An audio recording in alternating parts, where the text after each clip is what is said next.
जय भीम दोस्तों, आज हम इस वीडियो में बात करेंगे 26 जनवरी गणतंत्र दिवस के बारे में। हमारे देश के सभी सरकारी गैर सरकारी विभागों, स्कूलों, कॉलेजों में ये दिवस 26 जनवरी गणतंत्र दिवस बड़े धूमधाम से तैयारियों के साथ बड़ी बड़ी झांकियां, रैलियां निकालकर मनाया जाता है। लेकिन क्यों मनाया जाता है? जानने पर एक ही जवाब मिलता है कि इस दिन हमारे देश का संविधान लागू हुआ था, लेकिन उस संविधान के रचयिता का नाम दूर दूर तक कोई नहीं लेता।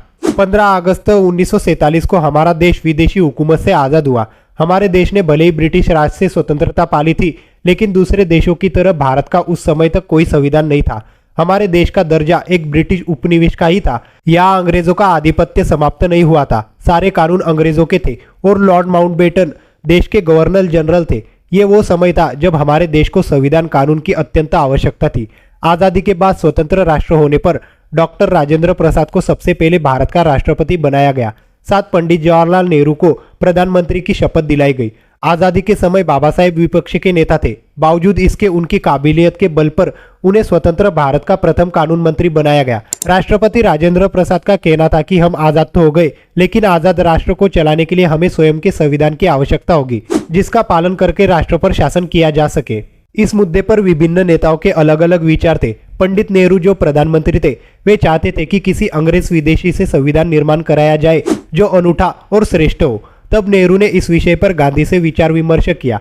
तब गांधी ने कहा, तुम्हारे पास देश में सबसे बड़ा कानून और संविधान का विशेषज्ञ डॉक्टर अंबेडकर है, तब इधर उधर जाने की क्या जरूरत। उनके बाद नेहरू ने राष्ट्रपति राजेंद्र प्रसाद से बात की तो उन्होंने बताया कि डॉक्टर अंबेडकर को देश विदेश की सभी संविधानों की जानकारी बहुत अच्छी तरह से है, इसलिए मैं चाहता हूं कि भारत का नया संविधान डॉक्टर अंबेडकर ही बनाए, क्योंकि इन्होंने हर देश में रहकर कानून को अच्छी तरह देखा परखा है।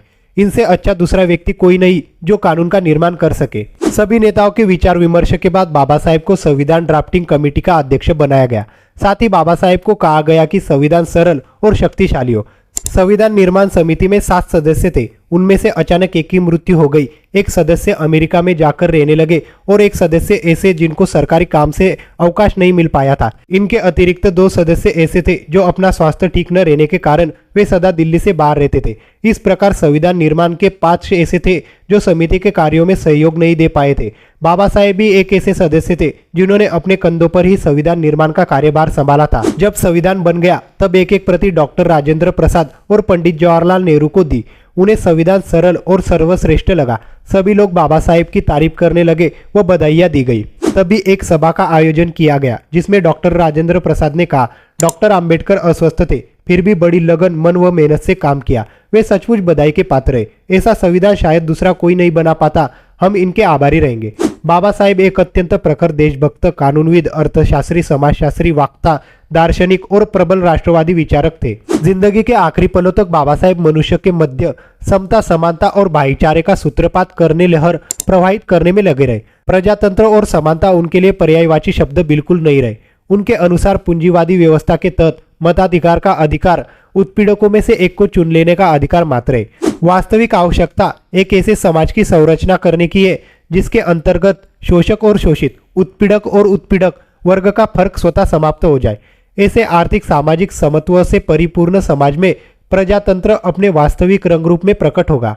वीडियो कैसी लगी हमें कमेंट करके जरूर बताना और हमारे चैनल को लाइक और सब्सक्राइब जरूर करना। धन्यवाद।